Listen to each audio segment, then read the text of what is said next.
HopeLab is harnessing the power and appeal of technology to improve kids' health. We combine research and innovation and the direct input of kids to create products that actually support them in their health. And we focus on a variety of diseases, chronic illnesses that disproportionately impact young people, including cancer and obesity. In our work, we found that the best way to motivate kids and young people to engage differently in their behavior is to tap into fun and the emotional response that you get from achievement and accomplishment within the context of gameplay. And as games have evolved from packaged products that you buy on shelves or rent at stores, to things that you can access via social networks or online or through your mobile phone, we've seen the opportunity expand to actually reach young people where they are to create products that will improve their health. HopeLab is a research-based organization, so we both look at the existing literature to understand, as we approach a health issue, what the specific target behaviors are that we might address using our particular approach, combining fun and technology. We're also very interested in understanding how our products impact the people that they're designed for. And to do that, we conduct scientific research at the level of randomized controlled trials. We evaluate our products much like you might evaluate a new drug that's coming on the market to see if we're being successful in changing the behaviors and improving health outcomes that we're targeting. For example, our first product, the Remission video game for cancer, was designed specifically to support young patients in sticking with their medications as prescribed by their doctors. To evaluate the efficacy of remission, we conducted a large-scale randomized controlled study that enrolled more than 375 cancer patients across 34 sites in the US, Canada, and Australia to determine how playing remission might improve their treatment adherence. And we saw fantastic results. Not only did kids stick more consistently with their antibiotic prescriptions and their chemotherapy meds, they also had an increased sense of self-efficacy, a sense of power and control in the face of fighting this disease. And they also boosted their cancer knowledge. And this combination of increased self-efficacy and cancer knowledge seems to drive them sticking to their treatments more consistently. It actually changes their behavior in the course of their treatment. And those are hugely successful and positive results in the context of cancer care. And what that told us is that game technology really does have the power to tap into motivational centers within the experience of young people to engage them differently in their health care. Game technology is ubiquitous. People 5-10 years ago, if you were a gamer, that evoked images of someone who was, in a dorm room at 2 o'clock in the morning playing, a game with someone across the globe. And that still happens. That's still a fun part of gaming. But today people play games as they're riding the subway, or they play games casually as they're online chatting with friends on Facebook. So in a way, we're all gamers today. So the technology is ubiquitous, and that opens up opportunities to engage people differently and tap into different issues and causes that might be meaningful to them and get them to think differently about them through gameplay.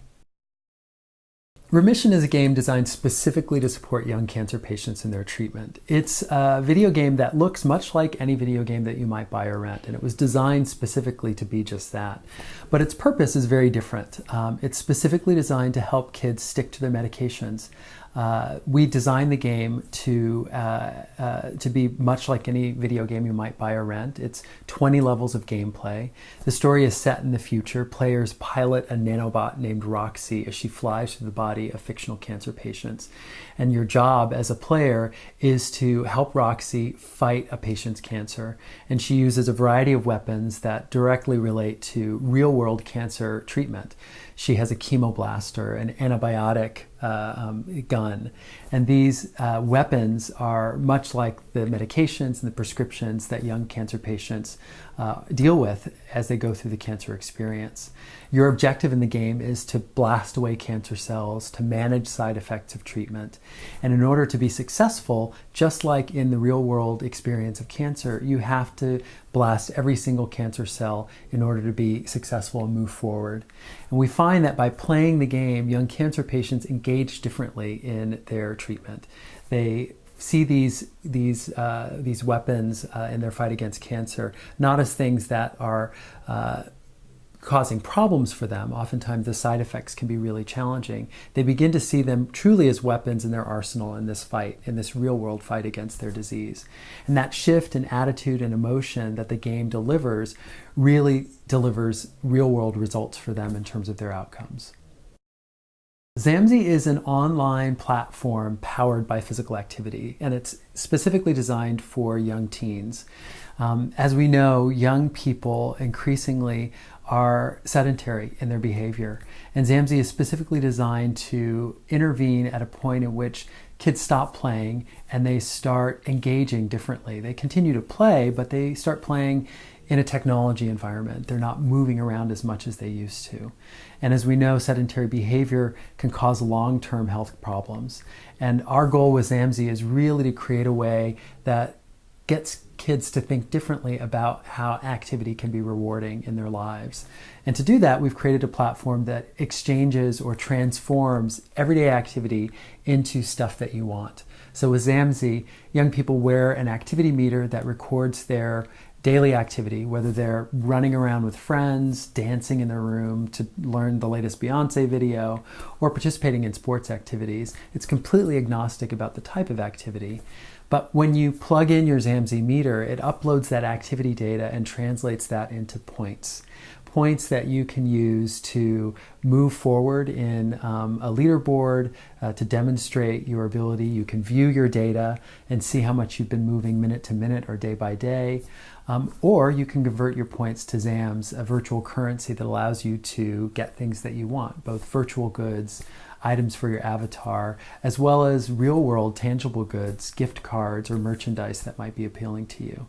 And we've designed that platform to be really flexible and responsive to what kids want, so it gives them the maximum choice to determine what's going to be rewarding to them. And it utilizes a variety of different gameplay mechanics in order to engage them in this experience. So the opportunity to level up based on their activity, random bonus days where sometimes your activity costs or is rewarded with double points, and even the opportunity to earn points in a way that's adaptive or personalized specifically to you. We've gotten really great positive feedback from young people, both in the context of research as well as just anecdotal feedback. In the case of Saatchi, we've conducted a number of randomized controlled pilot studies to determine the efficacy of the product. Does it really get kids to move around more? And we've seen that Saatchi motivates kids to move around about 30% more than they would without the product. That's about an additional marathon a month of running for each kid, which is huge. And that's really exciting. And our work now as we roll out the product is to see if we can scale that impact to as many young people as possible. We also hear from kids that the opportunity to engage in a platform that takes the fun stuff that they do every day, whether that's running around with friends or participating in PE or participating in sports or after school programs, takes that activity and gives them access to stuff that they really want. They're at an age, the target for this particular product is about 11 to 14-year-olds. And this is a time in which you're not quite earning money to get things that you want, but here's a positive way that suddenly you can go out and move around and earn rewards that you actually want. And kids tell us that it gets them to think differently about activity. They begin to be interested in moving around because they want to, not just because they have to or are being told to. And that's really the win for us, is when the motivation becomes intrinsic and not just extrinsically motivated.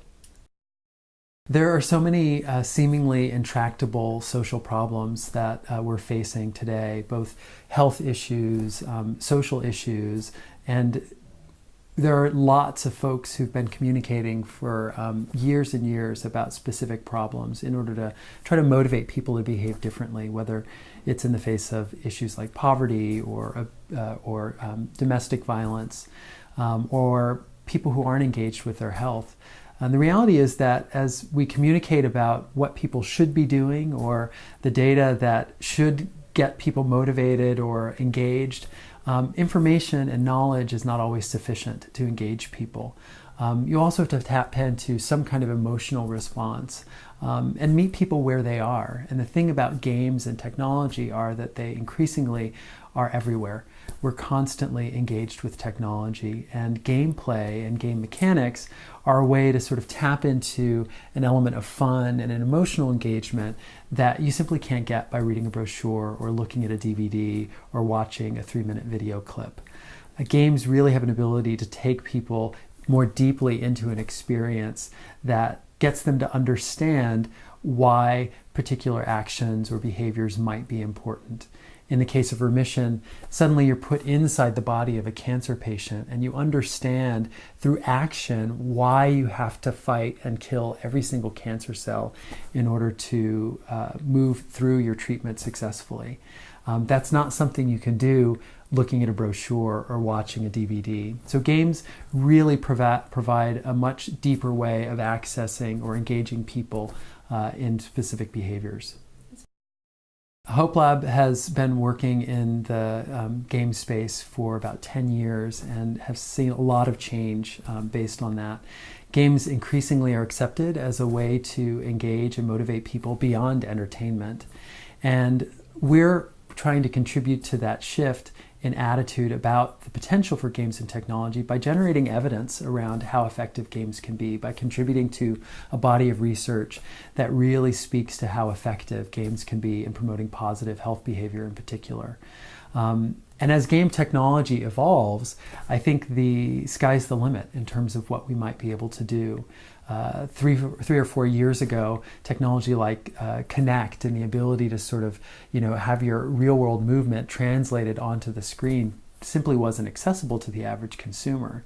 And as things like that emerge and evolve, you see different opportunities to sort of take that technology and engineer it intentionally to address very specific issues. And we believe that thoughtfully and intentionally designed technology really can begin to move the needle on some of these big problems that we're facing.